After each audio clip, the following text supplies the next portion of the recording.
Hello everybody, welcome back to my channel, welcome to my channel if you're new here. Hello, my name is Casper and my legs have gone sleepy.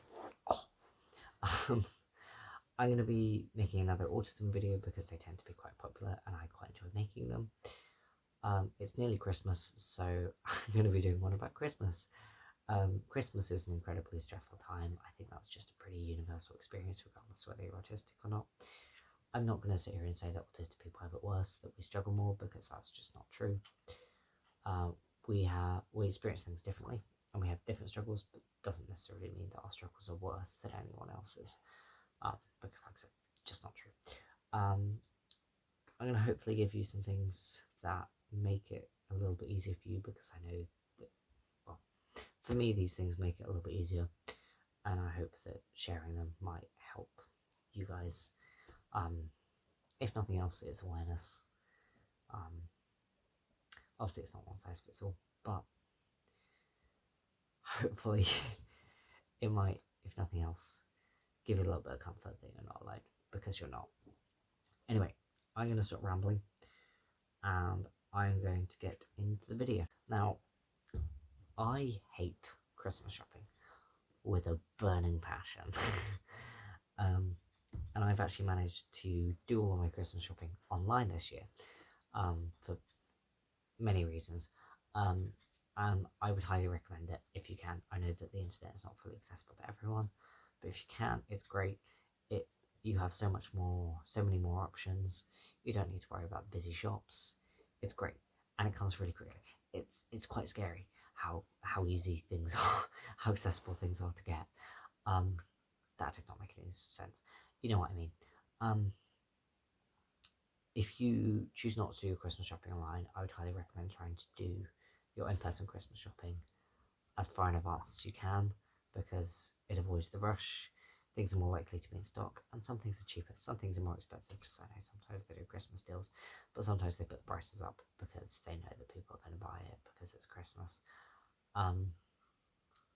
So yeah, and I also think that going with a list of things that you might want to get for each person, or if nothing else, a list of things that you're not going to get, because either way it narrows it down, it makes it that little bit easier. But yeah, I think just planning is the biggest thing when it comes to Christmas shopping. I'm sorry, my guinea pig has decided that now is an appropriate time to chew on a cardboard box. It wouldn't be an autism video if I didn't have my ear defenders. These are great. Oh my god, do you mind? These are great because granted they don't block everything out, but they just kind of, it's like shoving cotton wool in your ears. You can still hear everything, it's just muffled. Whether it be out of Christmas work do, visiting family, Christmas shopping, anything, it's great. They are literally the size of my palm.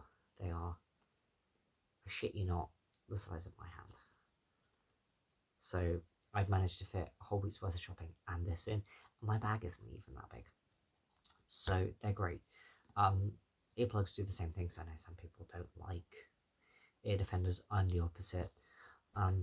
Even better, noise cancelling headphones, but I understand they're incredibly expensive, but they're well worth the money. So yeah, saving grace. Now, this may just be me, but I hate the material of Christmas jumpers. I hate woolen jumpers. They are a textural nightmare. They are a sensory nightmare.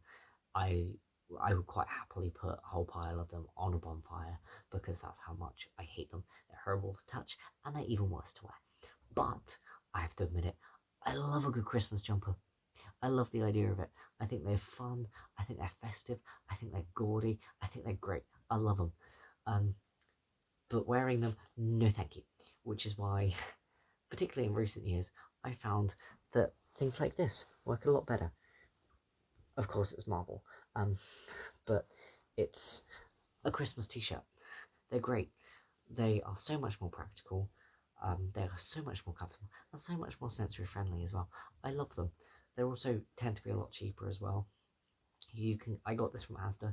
You can get them from Asda, Tesco, Morrison's, Primark, you name it, they probably do it. They also do Christmas polo shirts, Christmas like short sleeve shirts, long sleeve shirts. If you like them, they do Christmas dresses, Christmas pajamas. Capitalism, baby. Love it. Um, sorry, it's my guinea pig eating cardboard.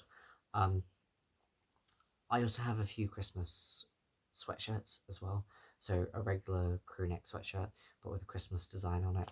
They are so much more comfortable, so much more friendly, sensory friendly, and so much more practical on so many levels. Yeah, they're just a lot nicer, and I find them a lot more comfortable.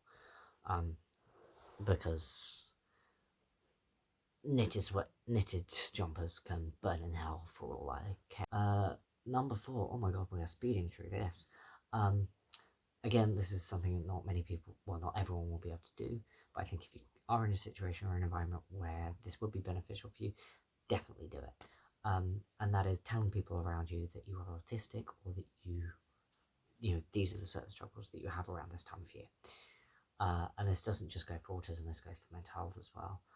And the reason why I say it is because, if nothing else, it releases a little bit of the mental pressure and mental space on you, or from your side of things, to act a certain way, or to say certain things, or to attend all of the social gatherings that your work may be putting on around Christmas, because that can be a lot.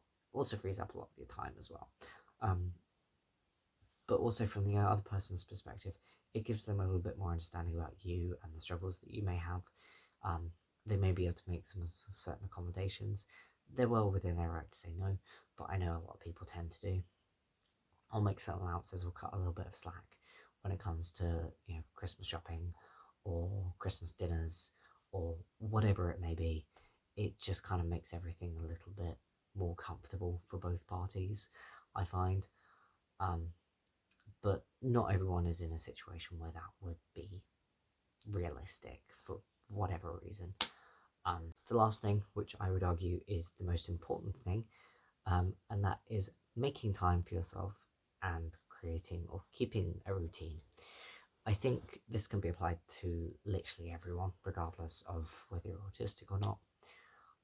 And I strongly believe that one of the main reasons why a lot of people struggle with their mental health around this time of year, in particular, is, I mean, it's a very complicated thing, but one of the main reasons is because there is so much pressure. We are on the go so much more than usual.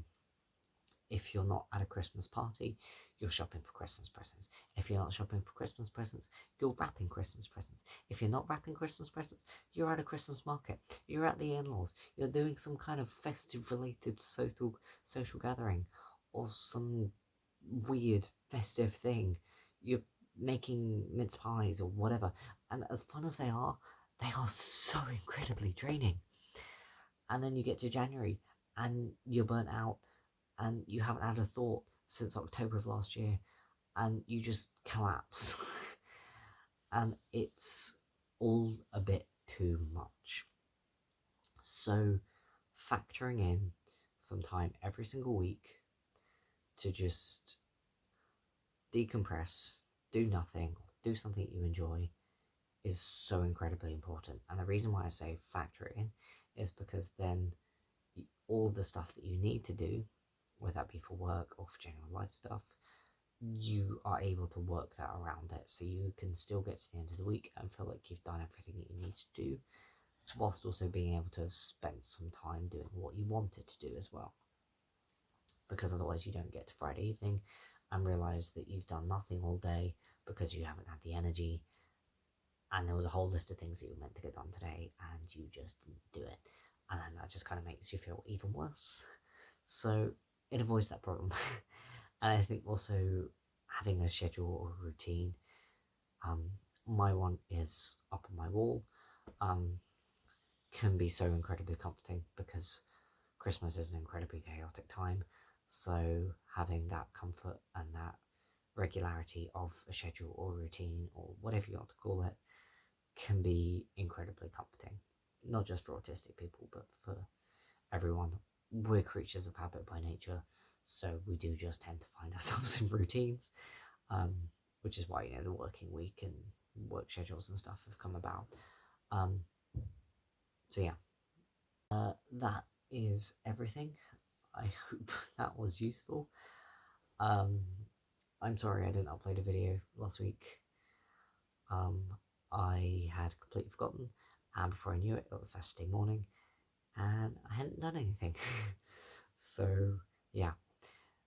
There will also not be a video next week because I will be in Essex with my family, and I don't see my family that often, so I will be spending time with them.